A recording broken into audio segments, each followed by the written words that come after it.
Hello everyone, this side अभिषेक ठाकुर और आज हम आए हैं नेक्स्ट क्लास पे जहाँ पे हम रिमेनिंग जो रूल्स हैं वो प्रोनाउन के आज कवर करने वाले हैं।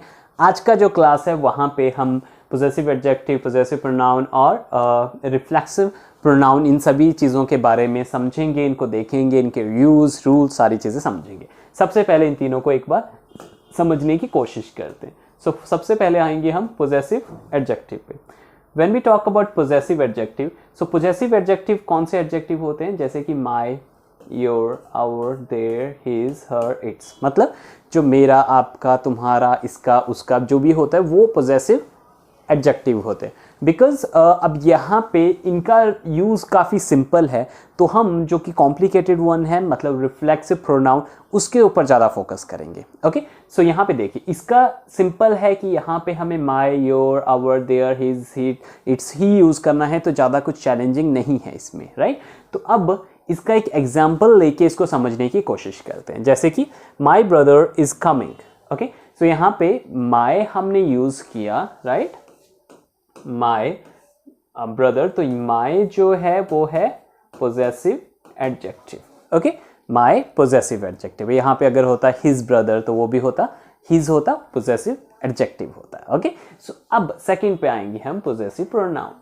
पोजेसिव प्रोनाउन क्या होते हैं? पोजेसिव प्रोनाउन है जैसे कि माइन हमने बोला, राइट, योर्स बोला, हिज बोला, हर्स बोला, आर्स बोला, देयर्स बोला। हिज के साथ कभी भी एपोस्ट्रोफी एस और एस नहीं लगता है, ये चीज़ भी आप ध्यान रखिएगा, राइट।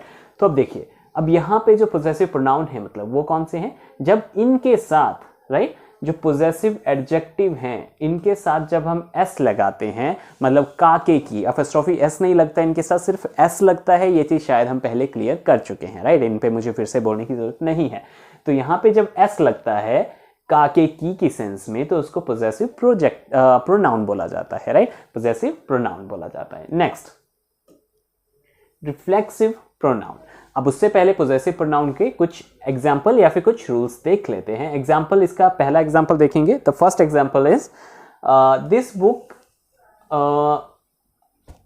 इज, सॉरी यहाँ पे अस लिखा है, इज होगा, this book is mine. Okay, ये मेरी बुक है, तो यहाँ पे माइन है जो कि पोजेसिव प्रोनाउन है, तो उसको हमने यूज किया, राइट। अब एक और एग्जांपल लें, अगर this is yours table. Okay, कि ये आपका टेबल है, this is yours obediently, I am yours obediently. Okay, so in that sense हमें ये यूज करना है जो पोजेसिव प्रोनाउन है। Okay, next, reflective pronoun. अब रिफ्लेक्सिव प्रोनाउन जो होते हैं वो होते हैं जब हम इनके साथ, जो पोजेसिव एडजेक्टिव है इनके साथ सेल्फ, ओके, इनके बाद मीन्स सेल्फ या सेल्फ्स लिखते हैं। सेल्फ्स क्या होता है? प्लूरल फॉर्म इसका, राइट। तो वहां पे क्या होता है, वो रिफ्लेक्सिव प्रोनाउन बन जाते हैं। जैसे कि माई सेल्फ, राइट, माई का माई सेल्फ, योर का your self, your self, our का आर सेल्फ होगा। यहाँ पे है नहीं, मैं ऐसे लिख देता हूँ आपके लिए, आर सेल्फ, देयर का themself, his का himself, herself, themself, yourself, itself, और ये सारे जिस तरीके से हम इनको यूज करते हैं, राइट। तो अब उस तरीके से इनको यूज किया जाता है, एज सिंपल एज दैट, जो रिफ्लेक्सिव प्रोनाउन होते हैं, राइट। लेकिन इनमें सबसे ज्यादा रूल्स होते हैं रिफ्लेक्सिव प्रोनाउन में, तो इनको समझेंगे। I will do it my self. Okay, अब मैं इनको खुद करूंगा, that is called reflexive pronoun. Okay, इसको मैं खुद करूंगा, I will do it my self. Okay, तो यहाँ पे क्या हुआ, माई सेल्फ जो यूज किया हमने, ये क्या है, reflexive pronoun. Okay, reflexive pronoun है माई सेल्फ जो हम यूज करेंगे। फाइन, सो अब नेक्स्ट चलते हैं अगली चीज़ की तरफ। ये तीनों आई थिंक आपको क्लियर हो गए होंगे। पोजेसिव एडजेक्टिव होते हैं, जो एडजेक्टिव हम yours, their, his, her use करेंगे। पोजेसिव प्रोनाउन होते हैं जहाँ पे हम इनके साथ एस लगा देंगे, like yours, his, hers, ours. And reflective होते हैं जहाँ पे सेल्फ और सेल्फ्स यूज़ करते हैं। Okay, as simple as that, ज़्यादा कॉम्प्लिकेटेड नहीं है ये। नेक्स्ट आएंगे रिफ्लेक्सिव प्रोनाउन पे। अब यहाँ पे हम समझेंगे रिफ्लेक्सिव प्रोनाउंस के रूल्स क्या क्या हैं, किस तरीके से इनके रूल्स आपको आइडेंटिफाई करने हैं और किस तरीके से वो क्वेश्चन पेपर में आ सकते हैं, एग्जाम में आपको आ सकते हैं। तो समझिए, सबसे पहले ये तो क्लियर है हमें कि माई self, your self, his self, her self, them self, your self और इट सेल्फ, इनको हम रिफ्लेक्सिव प्रोनाउन बोलते हैं, राइट। अब सबसे यहाँ पे फर्स्ट रूल पे चलेंगे, these can not be used as a subject in a sentence. तो इनको पहला रूल जो बोलता है, what the first rule says, कि इनको हम कभी भी एज ए सब्जेक्ट यूज नहीं कर सकते। जैसे कि बहुत ज्यादा लोग हैं जो बोलते हैं माई सेल्फ अभिषेक, टोटली रॉन्ग। आप माई सेल्फ कभी भी मतलब इंट्रोडक्शन में आप माई सेल्फ अपने नाम के लिए ऐसे नहीं यूज कर सकते, myself Abhishek, myself Reema, that is absolutely wrong, right. तो क्या बोलता है rule, can not be use as a subject in the sentence. जैसे कि इधर एक और देख लेते हैं, myself and he want to school. Myself नहीं हो सकता, तो इसमें करेक्ट कैसे होगा, he and I went to school. अब यहां पे ही और आई कैसे हुआ, रूल ऑफ, कौन सा रूल, जो हमने सीक्वेंस का हमने देखा था, right. What does it say, second, third and first. Okay, so यहां पे सेकंड पर्सन तो नहीं है, तो सीधा हमने थर्ड पर्सन पहले यूज किया, फिर हमने फर्स्ट पर्सन यूज किया। ओके, आई थिंक ये आपको क्लियर होगा अच्छे से। ओके, सो यहां पे simple he and I went to school, he and I use होगा बिकॉज यहाँ पे माई सेल्फ, या आप किसी भी तरीके से even he and my self भी यूज नहीं कर सकते हो। माई सेल्फ जो होता है वो कभी भी सब्जेक्ट में नहीं यूज हो सकता है, इसको आप एज ए सब्जेक्ट कभी भी यूज नहीं कर सकते हैं। Okay, that the first rule says. Now the second rule, it says if there are verbs like avail, overstep, resign, apply, introduce, hurt, enjoy, absent, present, heal, kill, जब ये सारे आप यूज करते हो, ठीक है, ये सारे जब आप वर्ड्स यूज करते हो या वर्ब्स यूज करते हो बेसिकली, तो इन सभी वर्ब्स के साथ, ओके, इन सभी जितने भी वर्ब्स हैं उनके साथ आप रिफ्लेक्सिव प्रोनाउन को यूज कर सकते हो जो कि एक्शन को बैक करता है। अब ये सुनने में थोड़ा अजीब लग रहा है, ये समझिएगा अच्छे से। यहां पे देखिए, reflexive pronoun if showing action back to the subject. अगर रिफ्लेक्सिव प्रोनाउन एक्शन सब्जेक्ट की तरफ को दिखा रहा है, राइट, लेकिन वो सिर्फ इन्हीं वर्ब्स पे हो सकता है या फिर एक दो और वर्ब्स हो सकते हैं, उससे ज्यादा कोई और वर्ब्स नहीं है जिनके साथ हो सकता है। लेकिन पहले बेसिक समझिए, पहले reflexive pronoun if showing action back to subject, जब एक्शन बैक सब्जेक्ट को दिखाया जाए, जैसे कि he healed him with medicine, पहला चीज कि उसने उसको मेडिसिन से ठीक किया, तो यहां पे कोई रिफ्लेक्सिव प्रोनाउन नहीं है। क्यों? क्योंकि वो अपने आप को नहीं बोल रहा है, ठीक है। आप कभी यूज कर सकते हैं रिफ्लेक्सिव प्रोनाउन जब एक्शन शो कर रहा हो पीछे को, मतलब सब्जेक्ट की तरफ। अब वो कैसे होता है समझिए, ये थोड़ा सा सुनने में अजीब लग रहा होगा, लेकिन वो थोड़ा कॉम्प्लिकेटेड लग रहा होगा, लेकिन बहुत आसान है। I healed myself with medicine. अब आई हील्ड माई सेल्फ में जो माई सेल्फ है वो किसको इंडिकेट कर रहा है, मैंने खुद को ठीक किया मेडिसिन से। अब यहां पे देखो, जो माई सेल्फ है वो ही नहीं है, ही हील्ड माई सेल्फ, ऐसा नहीं हो सकता कभी भी, राइट। ये कब यूज करेंगे, जब रिफ्लेक्ट हो गए पीछे की तरफ, सब्जेक्ट की तरफ को आएगा, आई हील्ड माई सेल्फ।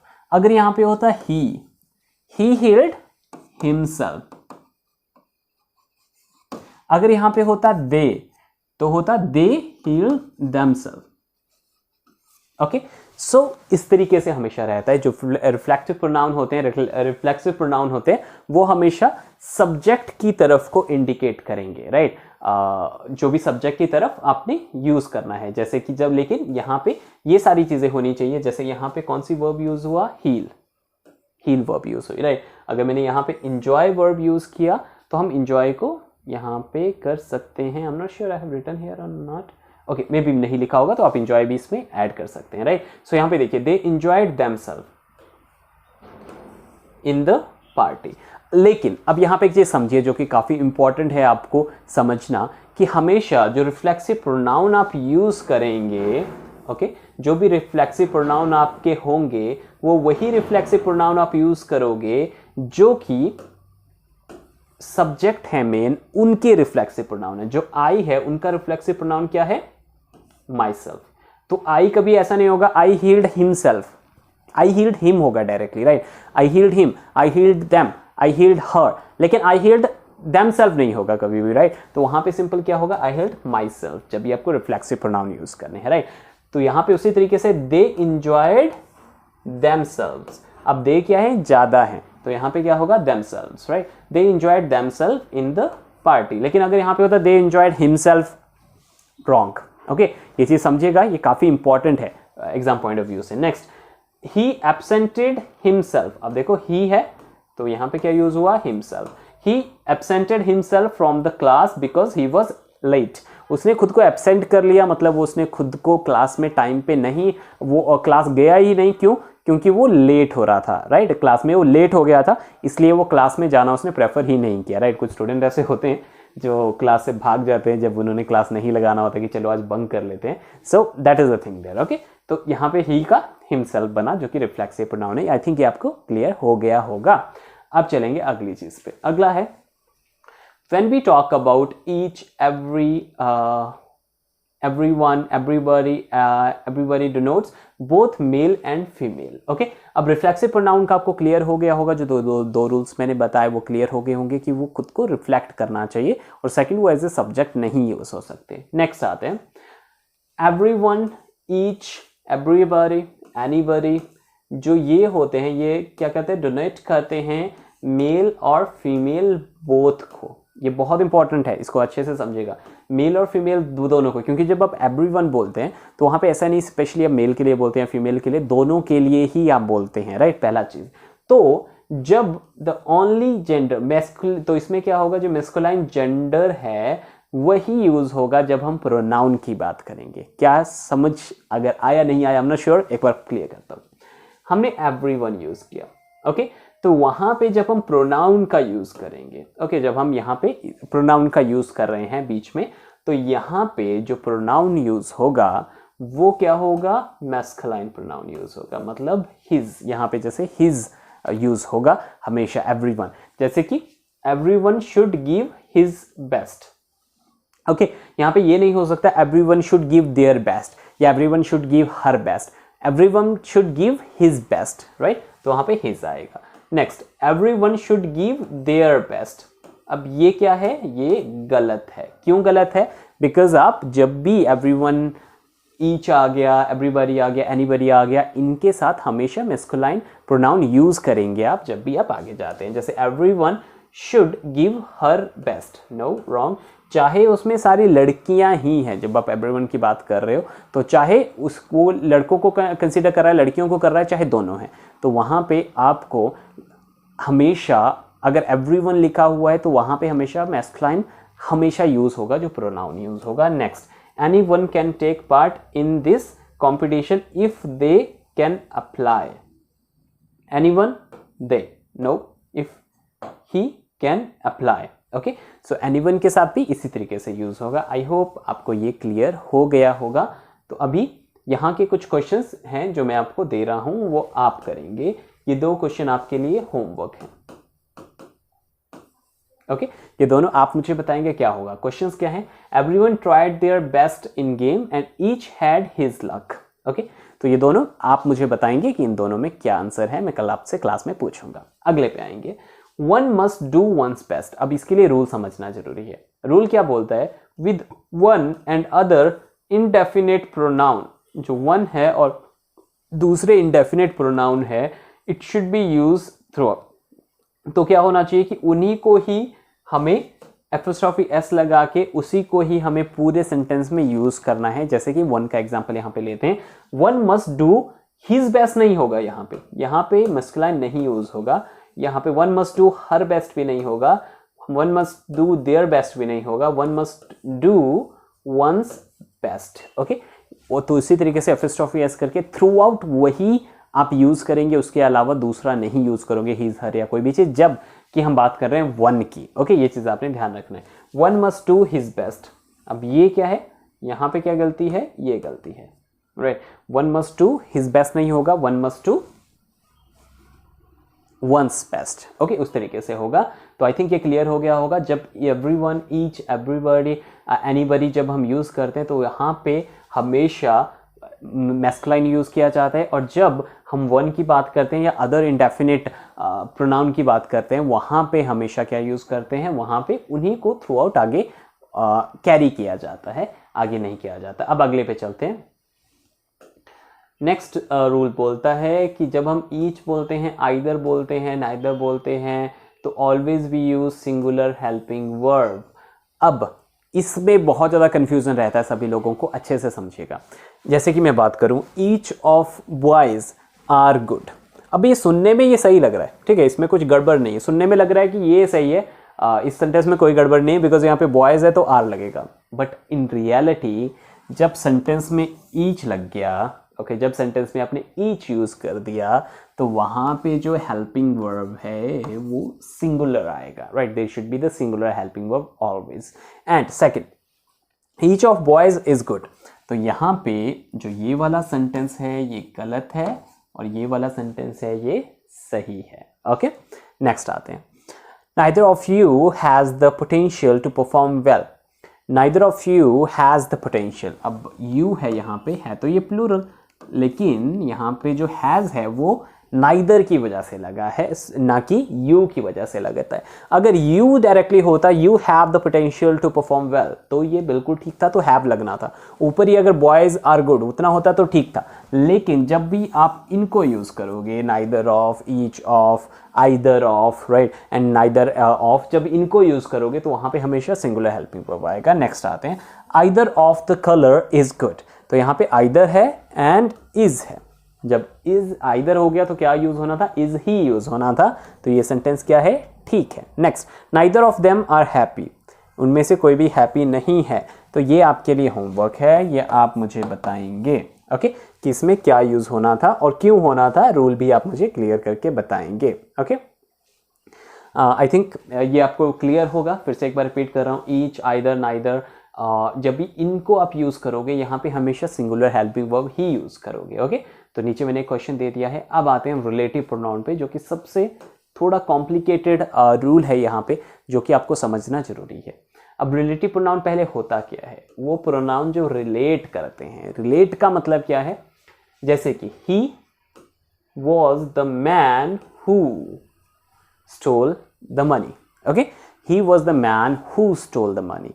तो यहाँ पे ज़्यादातर यूज होते हैं WH फैमिली, राइट, दैट भी यूज होता है, ठीक है, दैट, और सबसे इंपॉर्टेंट दैट ही है यहाँ पे, दैट भी यूज होता है, WH फैमिली यूज होती है, और उनका मतलब, लेकिन कौन नहीं होता है, उनका मतलब किसका नहीं होता है, उनका मतलब कहाँ नहीं होता है, उनका मतलब डिफरेंट रहता है यहाँ पे, राइट। तो वहाँ पे हम यूज करते हैं। जैसे कि यहाँ पे क्या मतलब रहता है, ये रिलेट करते हैं, ही is the man who stole the money. Understand now. अब ही इज द मैन, अब यहाँ पे हु किसकी बात की जा रही है, द मैन की, राइट, उस इंसान की। ही is the man who stole the money, ये वो इंसान है जिसने पैसा चुराया है, राइट। तो जब भी WH फैमिली और दैट को यूज किया जाता है, इनके पर्टिकुलर मीनिंग्स के लिए नहीं, लेकिन किसी को आइडेंटिफाई करने के, किसी से रिलेट करने के लिए, तो उनको बोलते हैं जो रिलेटिव प्रोनाउन बोलते हैं, राइट। तो अब देखो, सिंपल सा कॉन्सेप्ट है, ज़्यादा कुछ कॉम्प्लिकेटेड नहीं है। तो ये हु किसके साथ रिलेट है, मैन, राइट, और ये ही के साथ। तो यहाँ पे जो रिलेट कर रहा है जब भी WH फैमिलीज, तो वहाँ पे हमेशा रिलेटिव प्रोनाउन उसको बोला जाता है। जैसे कि अगला देखते हैं, whom। This was the man whom he met yesterday। अब यहाँ पे ये क्या होगा, यहाँ पे हमने whom यूज किया। ओके, अब whom कहाँ यूज होता है आगे समझेंगे उसको। whom यूज होता है जब whom हो प्लस प्रोनाउन। देखो, who के बाद यहाँ पे क्या था, वर्ब था डायरेक्टली। ओके, आगे समझेंगे इसको वैसे, लेकिन जब who के बाद, whom के जब उसके बाद हमेशा मतलब सेम रहेगा, लेकिन उसके बाद जब कभी भी प्रोनाउन आएगा तो वहाँ पे who नहीं यूज होता, वहाँ पे whom यूज होता है। ओके, सो जैसे which आ गया या अदर चीज़ आ गई, वो आगे धीरे धीरे अभी पूरा समझेंगे इसको। ये सिर्फ इंट्रोडक्शन था कि आपको क्लियर हो कि रिलेटिव प्रोनाउन होता क्या है। तो रिलेटिव प्रोनाउन क्या होता है, रिलेटिव प्रोनाउन होता है जब WH फैमिली का कोई वर्ड रिलेट करता है अदर पीछे वाले सब्जेक्ट के साथ, या रिलेट करता है उस सब्जेक्ट को, तो उसको रिलेटिव प्रोनाउन बोलते हैं। जैसे कि अब यहाँ पे समझिए, यहाँ पे हम हु और होम और विच को समझेंगे, उसके बाद सबसे इंपॉर्टेंट दैट आएगा। तो सबसे पहले who is use to relate a person. किसी इंसान के साथ रिलेट करना है तो हु यूज करेंगे। जैसे कि समझिए, Rahul was the boy who stole the money. तो हु कौन है, राहुल। किसको बोला गया, हु, राहुल को, राइट। यहाँ पे होता अगर डॉग तो वहां पे हु नहीं यूज होता, राइट। वहां पे होता टेबल तो हु नहीं यूज होता। हु यूज करोगे आप इंसानों के साथ, राइट। लेकिन इसमें भी कुछ कंडीशंस हैं, आगे समझेंगे उनको। अभी सिंपल आप रूल समझ लीजिए। हुम आप यूज करते हो जब प्रोनाउन फॉलो करता है उसके बाद। ओके, जैसे कि समझिए, this was the man who talk to me, अगर इतना होता this was the man who talked to me, right, तो यहां पे हु होता। लेकिन अगर यहां पे है, क्या है यहां पे है whom के बाद आई है। सपोज कीजिए कि यहां पे whom है ही नहीं, इसको काट दीजिए, राइट, काट देते हैं, इसको काट दीजिए। अब देखिए, अगर यहाँ पे whom है ही नहीं, यहाँ पे सेंटेंस है this was the man dash I talk to yesterday, तो आप देखोगे कि नहीं यार मैन की बात हो रही है, हाँ इंसान की बात हो रही है और दिस साथ में लगा हुआ है, तो यहाँ पे क्या यूज होगा, हम तो यहाँ पे हु यूज करेंगे। लेकिन नहीं, आपने आगे वाला देखना है कि आगे वाला सब्जेक्ट क्या है, आगे उसके बाद क्या फॉलो हो रहा है, राइट। अगर उसके बाद कोई प्रोनाउन फॉलो हो रहा है, ये आई, वी, ही, शी, इट या यू, तो हमेशा वहां पे whom आएगा, हु नहीं आएगा। लेकिन अगर वहां पे प्रोनाउन नहीं फॉलो हो रहा है तो आप हु लगा सकते हो या दैट, वो अभी आगे समझेंगे हम धीरे धीरे। तो यहाँ पे क्या होगा, यहाँ पे क्या होने वाला है, यहाँ पे होने वाला है whom। ओके, अब सेकेंड, अगले थर्ड रूल पे आते हैं।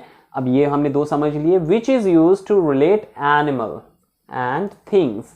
विच जो यूज होता है वो यूज होता है एनिमल के लिए या थिंग्स के लिए, चीजों के लिए, राइट। जैसे कि this is the horse which won the race. अब देखो यहाँ पे हॉर्स है, हॉर्स क्या है, एनिमल, राइट। अगर यहाँ पे टेबल होता तो टेबल क्या होता, थिंग, कोई चीज, और विच हम उसी के साथ लगाते हैं, या तो चीज या तो कोई जानवर या तो कोई एनिमल, तो हमने विच यूज किया। तो यहाँ पे this is the man who won the race, अगर इस तरीके से होगा तो वो गलत होगा। यहाँ पे जो यूज होने वाला है वो यूज होने वाला है विच, क्योंकि एनिमल और थिंग्स के साथ हम विच लगाते हैं। आई थिंक ये आपको चीज बिल्कुल क्लियर होगी। अब आते हैं बहुत इंपॉर्टेंट की तरफ, और वो है कि दैट के साथ आप पर्सन, दैट आप पर्सन के साथ भी यूज कर सकते हो, थिंग के साथ भी यूज कर सकते हो और एनिमल के साथ भी यूज कर सकते हो। तो आप बोलोगे सर पता कैसे लगाएंगे, अब दैट भी हम हर जगह यूज कर सकते हैं कि दैट लगाएं या हु लगाएं। जब एनिमल की बात हो रही है तो दैट लगेगा या हु लगेगा, हम कैसे पता लगाएं, मतलब व्हाट इज द लॉजिक, हम किस तरीके से पता लगा सकते हैं, तो उसको समझिए। अब यहाँ पे कुछ रूल्स हैं, वो क्या रूल्स हैं।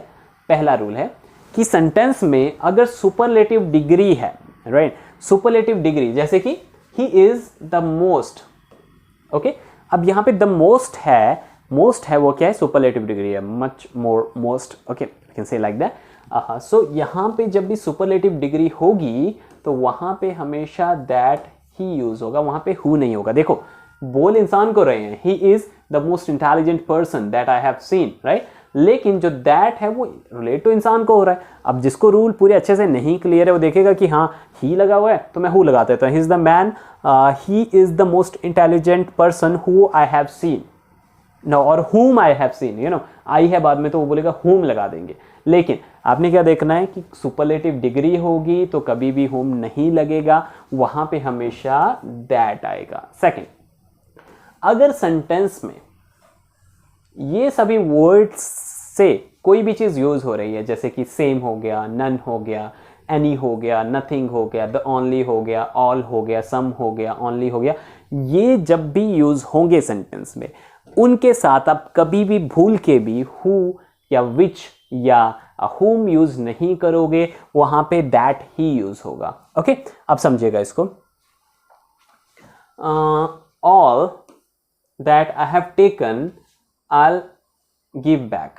ओके, अब यहां पे क्या है, ऑल है, तो यहां पे ऐसा नहीं करोगे all which I have taken I give you back. अगर ऑल है तो वहां पे हमेशा क्या यूज होगा, दैट यूज होगा, वहां पे कभी भी आप विच या हु या whom यूज नहीं करोगे बिल्कुल भी। Okay, I hope this is clear. अब देखो ऑल है, इसकी तरह अगर यहाँ पे सेम होता, जैसे यहाँ पे क्या है, द सेम है, राइट। अब द सेम में हमें क्लियर है कि अगर सेंटेंस इस तरीके से ही is the same boy whom या who met me went with me in the party। अब यहाँ पे he is the same boy that met me in the party, इस तरीके से सही होगा, बिकॉज यहाँ पे क्या यूज हो गया, द सेम यूज हो गया। जब द सेम यूज हो गया तो आप किस तरीके से यूज करोगे, इस तरीके से यूज करोगे। Next, human is the only animal that have intelligence. अब देखो यहाँ पे क्या यूज हो गया, यहाँ पे यूज हो गया द ओनली, और जब द ओनली यूज हो गया तो यहाँ पे द ओनली यूज होने पे क्या लगेगा, दैट यूज होगा। ओके, आई होप ये चीज़ आपको क्लियर होगी। इसी के जैसे नथिंग हो गया, ऑल हो गया, सम हो गया, एंड हो गया, नन हो गया, इन सभी के साथ भी आप इसी तरीके से चीज़ें यूज करोगे। Okay, I hope this is clear. अभी कुछ क्वेश्चंस दूंगा आपको, डोंट वरी। अब ये है आपके लिए क्वेश्चंस। ओके, लेकिन उससे पहले एक रूल है, उसको भी समझ लेते हैं। After two noun one donates person and the other animal और अ थिंग। जब कभी, ओके, ये दो आपके लिए क्वेश्चंस हैं जो मैंने दिए हैं आपके लिए, ये दो आपके लिए होमवर्क है। पहला है who that talk to you was a thief, what is that there that I don't know. Okay, ये दोनों आपके लिए क्वेश्चंस हैं। कल क्लास में, लाइव क्लास में मैं आपसे पूछूंगा और आप मुझे बताएंगे, और साथ में कल हम क्वेश्चंस भी करेंगे साथ में। Obviously we have to do the questions as well, तो क्वेश्चंस भी करेंगे कुछ साथ में, राइट। तो अभी ये अच्छे से देख लीजिए इनको और अच्छे से समझ लीजिए। Okay, second, the man. अब यहाँ पे अब रूल पे आएंगे, ये दोनों मुझे बिल्कुल सही चाहिए, या तो कमेंट बॉक्स में लिख लीजिए अगर कोई लाइव क्लासेस नहीं ज्वाइन कर रहा है, but I highly recommend you कि आपको करना चाहिए, बिकॉज वहाँ पे आपको बहुत ज़्यादा चीज़ें सीखने को मिलेंगी। और बहुत, जब आप लाइव प्रैक्टिस होते हैं, 1 to 1 मुझसे पूछते हैं, क्वेश्चंस होते हैं, 4 दिन के बाद हमेशा आपका टेस्ट होता है, हर एक चीज़ का 4 दिन जो भी पढ़ोगे 50 टेक्स्ट होगा और 6 से आपको एक्सप्लेन किया जाएगा। तो इट इज़ वेरी गुड, आपको हमेशा करना चाहिए। लेकिन अगर even it's your choice totally, 6 महीने का कोर्स रहता है, but that is your choice. आगे चलते हैं। After two noun one donating a person and the other animal और अ थिंग। एक, जब एक ही में दो नाउन होते हैं, राइट, जैसे कि कैसे होते हैं, the man, the horse and the horse, right. तो अब जब मैन की बात की जा रही है और हॉर्स की बात की जा रही है, एक मैन है, पर्सन है, हॉर्स है, जानवर है। अब यहां पे क्या होगा, ये क्या है, जब भी एक मैन और एक हॉर्स की बात की जा रही है तो वहां पे हमेशा जो रिलेटिव प्रोनाउन होगा वो क्या होगा, दैट होगा। won the race were happy। Okay, अब यहां पे simple, were happy, were very simple in nature। अब समझते हैं, the man and the horse that won the race were very simple in nature। Okay, तो यहाँ पे man and the horse है। अब इस सेंटेंस में अगर कोई भी रिलेटिव प्रोनाउन यूज होगा वो दैट ही होगा। जब एक पर्सन और एक मैन की, दोनों की, एक एनिमल या थिंग की बात की जा रहे हैं तो वहाँ पे ये ही यूज होने वाला है। वहाँ पे कोई और डाउट का कोई गुंजाइश ही नहीं है और नहीं हो सकता है। ओके, अब चलते हैं नेक्स्ट। अब आए हैं आपके लिए कुछ क्वेश्चंस। फर्स्ट है what I want which is not here, he is the man that they consider a Lord, our dog that he brought last month has run from our house। Okay, so ये हैं जो questions आप करेंगे और ये questions आप करेंगे। सो ये मुझे आपके लिए कल से चाहिए, क्लास में, लाइव क्लास में पूछूंगा। और जो क्लासेस नहीं ज्वाइन किया है वो घर पे इनको कर सकते हैं, कमेंट बॉक्स में लिख सकते हैं। Next, this is never used with preposition. अब दैट जो होता है, I am sorry not this, that जो होता है वो कभी भी प्रपोजिशन के साथ यूज नहीं किया जाता। कैसे, समझिए। I know the horse that he lived in। Okay, ये पहला है। एंड सेकंड अगर होगा जैसे कि I know the horse in which he lived in। अब देखो यहां पे हम बात कर रहे हैं, पहला चीज that में है और सेकंड जगह पे हमने which यूज किया है, in which, राइट। सो जब हम that यूज करेंगे, लेकिन यहां पे कर सकते हैं, लेकिन यहां पे क्या है, in लगा हुआ है। जब भी in लगा हुआ है that से पहले, तो कभी भी उसको एज ए दैट के आप वहाँ पे नहीं यूज़ कर सकते। वहाँ पे या तो आप विच यूज़ कीजिए, या तो वहाँ पे आप हु यूज़ कीजिए, या वहाँ पे आप होम यूज़ कीजिए, लेकिन वहाँ पे सेंटेंस में दैट नहीं यूज़ हो सकता। ये चीज़ आप अच्छे से समझ लीजिए, राइट। जब भी वहाँ पे हमेशा इन यूज़ होगा किसी सेंटेंस में तो। Okay, next, mister Gandhi was the greatest man that lived in the 20th century। Okay, अब यहाँ पे क्या है, पहला चीज़ ये आपके लिए मैं इसको बता देता हूं, होमवर्क नहीं दूंगा, इसको बता दूंगा। अब यहां पे क्यों है द ग्रेटेस्ट, द ग्रेटेस्ट क्या है, सुपरलेटिव डिग्री। जो भी सुपरलेटिव डिग्री होगी वहां पे क्या यूज होता है, दैट यूज होता है। ये वैसे मैंने आपको सोचा था कि मैं होमवर्क दूंगा, लेकिन कोई बात नहीं, मैंने आपको ये बता दिया। ओके, अब सिंपल ये भी क्लियर है ना, दैट को कभी भी आप किसी भी प्रोनाउन के साथ, सॉरी प्रपोजिशन के साथ यूज नहीं कर सकते। Okay, and at the end as usual, if you want to join English speaking course from the basic, medium level, advance level, और if you want to do the English competitive exam, जिसकी class अभी आपने देखी वो करना चाहते हो तो कांटेक्ट कीजिए हमारे नंबर्स पे 7807022303। आप व्हाट्सएप छोड़िए, नंबर छोड़िए, हम आपसे कांटेक्ट करेंगे बैक, और आपके लिए जो भी हमारे लिए बेस्ट कोर्स आपके लिए हम प्रोवाइड कर सकते हैं वो करेंगे। और अगर इसी तरीके की क्लासेस आप देखना चाहते हैं, सब्सक्राइब कीजिए चैनल को, बेल आइकन को हिट कीजिए और लाइक और शेयर कीजिए अपने दोस्तों के साथ, ताकि वो भी बेनिफिट उठा सकें। सो आई होप कि मैंने आपके लिए वैल्यू क्रिएट किया होगा। Thank you, thanks a lot everyone, take care of yourself, thank you.